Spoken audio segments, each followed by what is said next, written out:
Hello there guys, welcome to this video. I have done this video because of a request from someone who emailed me at my email address who was struggling with writing code that was quite long because they found it overwhelming and it was just hard to get your head around. And it is, when you've just started doing a programming project, it can be very, very difficult to include everything that you want to, make sure that you're doing all the right stuff, and it can just get mind-boggling when you've got hundreds of lines of code and you haven't commented properly and it looks all messy and you just don't know what to do, and especially when you find bugs and stuff.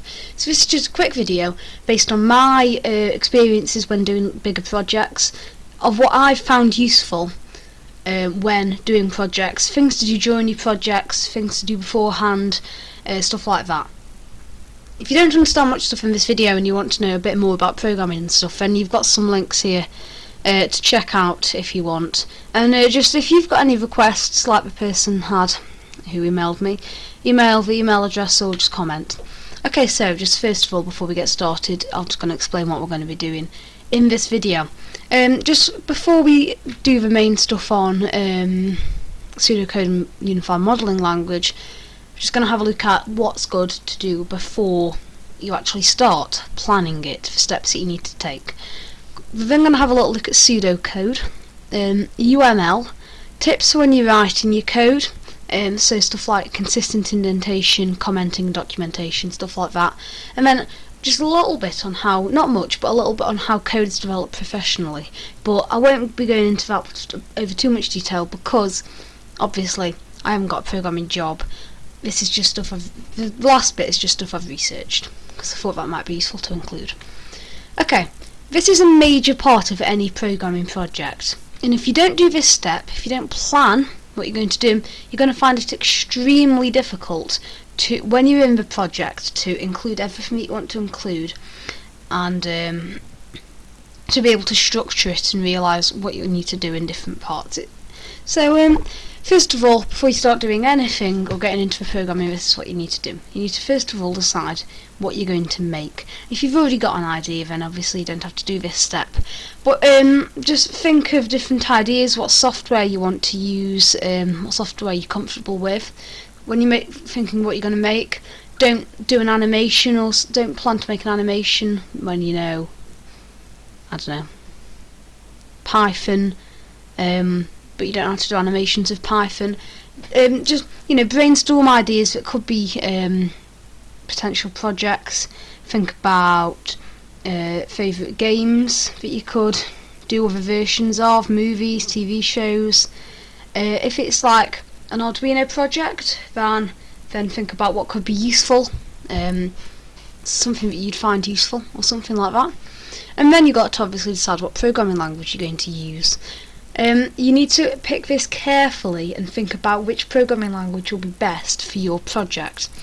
So if you're doing something, if you were trying to build a really nice game that was beautifully, it's very, very graphic, good graphics, and all that stuff, you might want to choose C++, something like that.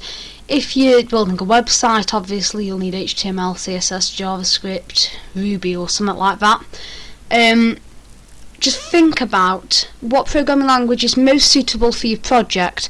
You might, and also one that you're comfortable with as well.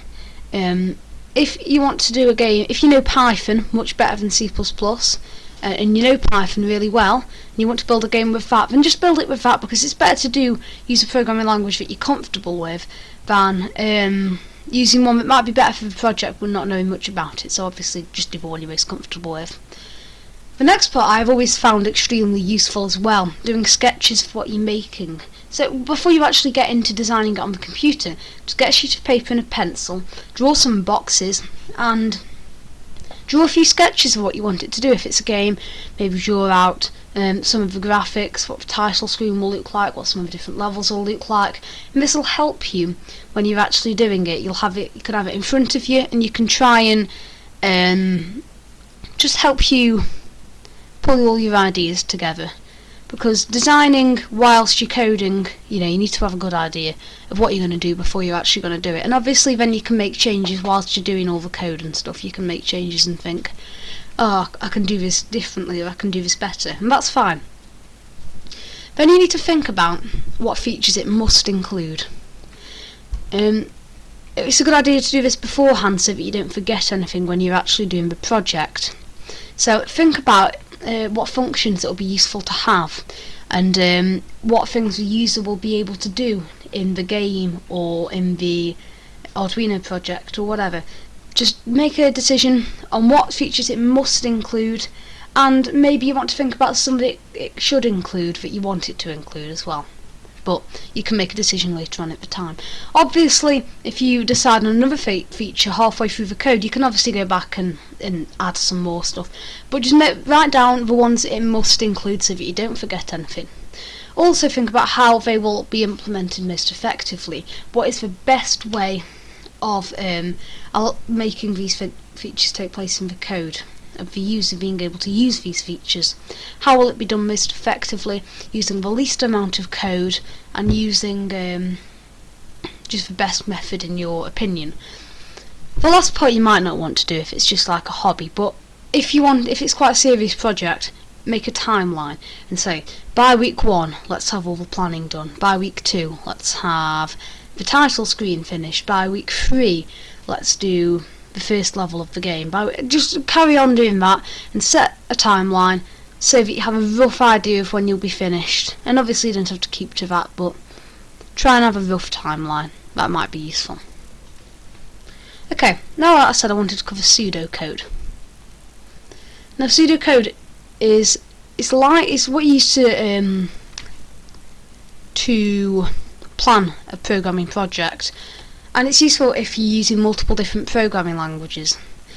If you went on Google, you just find this: a notation representing a simplified programming language used in program design. This is an example of it. Now it's basically like saying what will happen in the code without actually using any code. So this project here, this is a grade counter, and it's going to help a teacher organise what grades we've got, class average, stuff like this. And instead of actually writing the code for this project, they have just put what's going to happen, but in normal text, not using any proper programming language. Now you might think, what is the point? It's such a simple program, just go and do it in a programming language. It would probably even take less lines and less words. Well, that might not necessarily be the best idea, because let's say, well, many main projects, if you think about things like Google and Amazon and big sites and big games, they barely ever use one programming language. They'll have many. Very rare big projects will just use one programming language, because different programming languages are good for different things. So if you're working on a big project with multiple people doing different programming languages, how on earth would you organise what each person's going to do and what the code will look like? If it's all done in different programming languages, that would just get very confusing. That's where this comes in, because you can simply say, well, this can work with any programming language, so let's do this. Set total to 0, set grade counter to 1. That can work with any programming language, because you just do, within the programming language, you just put the total to 0. So in C++ it would just be the variable total equals 0 and then a semicolon. If it was Python, it'd be similar, but you wouldn't have a semicolon. You know, that can work with anything and it doesn't get confusing, and that's just a way of organising your project. You might want to do beforehand. Not necessarily you might not want to do it, but you might want to consider it, using pseudocode to plan out what is going to happen where in your project. So that could be an option. The next thing I wanted to cover is unified modelling language. Fantastic this is. I've used it quite a lot, and I'll recommend some tools that you can download on your computer to use it. Unified modelling language consists of different types of diagrams that will together help you describe the boundary of your system, structure of your system, and the behaviour of your system. It's basically a graphical way of showing what will happen in a programming, in a project, in a system. Now these things here are classes. Now obviously C++ is object orientated. Well, some people say it's not, but I think it is. These are the classes, and you put at the top the class name, then you put here what's going to be stored, and then potential functions at the bottom. Purchase parking pass will be a function. Output as label or validate will be a function. Get seminars taken will be a function. There we have functions. And here we have what's going to be stored, city. So for the address, this is basically a system that is going to take the address. It's going to have different options here for student and professor, and it's going to take the name, phone number and email address. Now let's have a look at this one, address. It's saying the class address will store the user's street, city, state, postal code and country. That's what it is going to store. Then down below on this next part, these are functions. Now if you don't know what functions are, go and have a look at my video on them. Recently uploaded on C++. But these are potential functions, and this class will be able to validate these with the user. That's what it will be able to do, or output as label. Here, so for this example, let's just assume that a function is something that this will be able to do. Here, person. This is another class that we've got. It's going to store the person's name, phone number, and email address. Now what this is going to do is it's going to give the user an option to purchase a parking pass. Here we have a professor, and it's just going to store the professor's salary. Now this box at the bottom is empty, so this class is not going to do anything besides store the professor's salary. And then this one here, student, it's going to store the student number and the average mark, and then it's going to see if it is eligible to enroll. Here's two more examples of class. This is a class diagram, this is an activity diagram. This isn't a lesson on UML. I'm just showing you potential ways of planning to do your code. So if you're doing a massive project with loads of code, you may want to organise your classes, do classes and functions and organise them like this. And use UML to show how the program will function, how it will work. So far we've just gone through things to do before you're planning, such as before you've got into the designing of your code. Through these we've looked at planning. So things you need to do whilst planning, like drawing what's going to happen, and doing things like just writing down what you want from the program. That's very useful. Also a little bit on pseudocode and how that can be useful. So instead of just doing all your code beforehand, do pseudocode and then you can actually do the programming after. Finally, unified modelling language, or UML, a visual representation of your code showing exactly what it'll do in all the separate classes. And I personally love UML. I think it's fantastic, really good, but you won't be able to use UML with every programming language. Okay, tips for when you're writing your code. Now if you're doing a big project, you've got to do these. You can't not do these because it will just get very complicated. You'll just end up having to do it again, or just end up looking really messy, especially if someone else is continuing your code. If you're doing a big project, you've got to make sure that you do consistent naming and all these things. So I'll just go through them one by one. Consistent naming.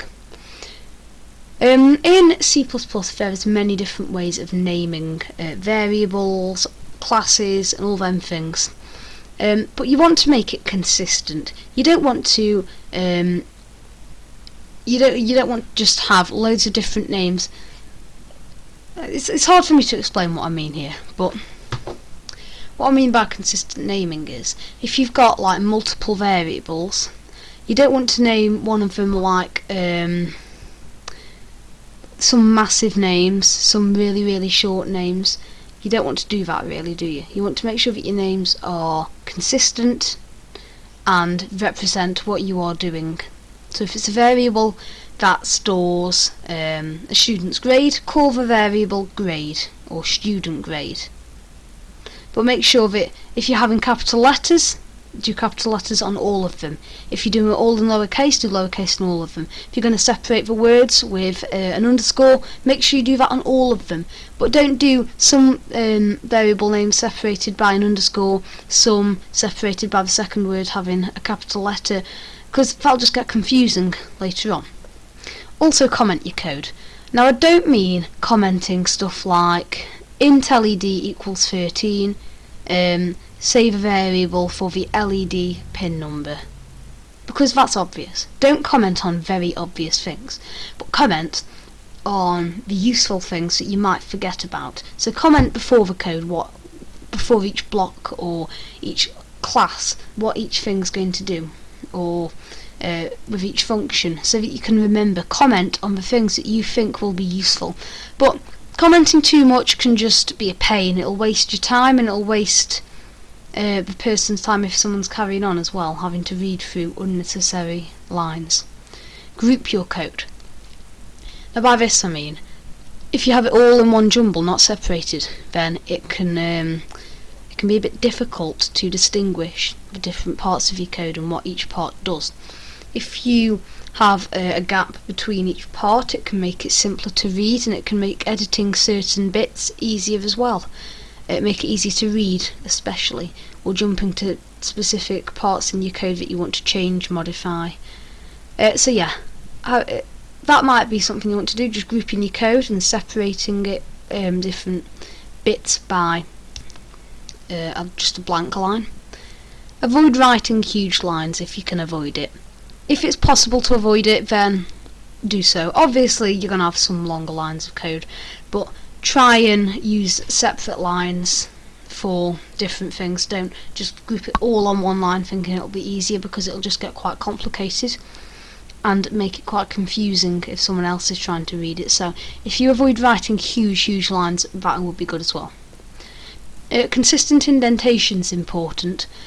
Don't indent some things a lot and not indent other things. Make sure that for each function you've got the same indentation, for each class you've got the same indentation, and make sure that throughout the project the indentation is consistent.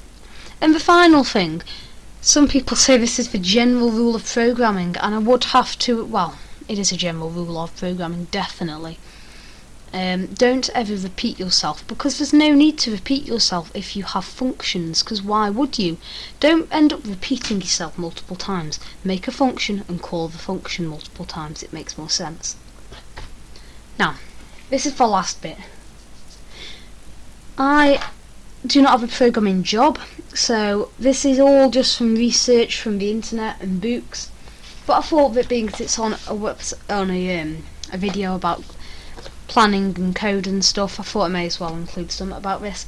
These are apparently the 5 steps of how code is developed professionally. Now this is called the rational unified process, and these are just the 5 main steps, which tend to be the same for nearly all methodologies, and they are called workflows: requirements, analysis, design, implementation and testing.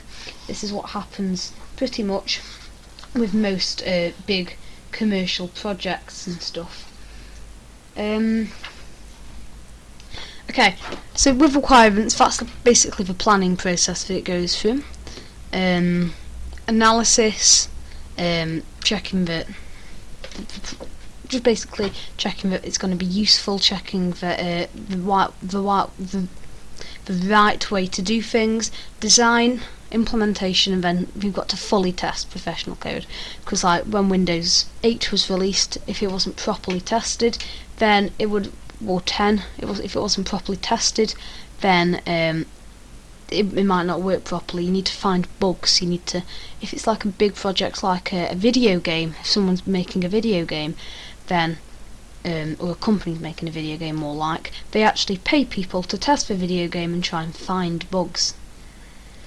Because once you've released it, it's very hard to correct it, because so many people have already downloaded it, and you'll have to release, put it in an update or something. It's a lot easier to find it before the bug is found by the general public. And believe me, the general public do seem to be very good at finding bugs in video games and using them to their advantage. That's it. So thanks for watching. if you want to comment or something. And next few videos, C++ number 5 should be soon. Arduino Beginner's Guide number 19. I've put rotary encoders, it probably won't be. What I'm planning on doing is, I've got a few Arduino tutorials that aren't part of the series that I think would be useful, and I don't really want to do another video that I've already done a video on. So I'm going to turn some of my Arduino tutorials, like Arduino laser tripwire, into number 19 and 20, and then rotary encoders might be 21 or 2. Also, I've ordered some things from China which could be useful. I've had some things for 5C Station as well. I've got a rain soil detector thing. I've got a temperature and humidity sensor, and a rain detector, and something else as well. Light detector. Well, I've already got some of them. And I'm going to combine them to do some sort of weather station, where it just measures the light, the temperature, the humidity, whether it's raining or not. And maybe some sort of garden thing that checks if the plant's getting enough light, if it's getting enough water. Maybe send an alert in the house when it needs feeding, something like that. Or watering, more like. And I've got some more things being sent to me by IC Station. Woo! Yes. So, yeah, I'll get them as well. I'll try and do a review of them at some point. Well, I will at some point, definitely. I've got that rain sensor thing, which I'll do a review of, and I've got a heartbeat module, I think, which should be interesting. Okay, well, that is it now, so let's just end the video. I'm not editing this bit out, so bye.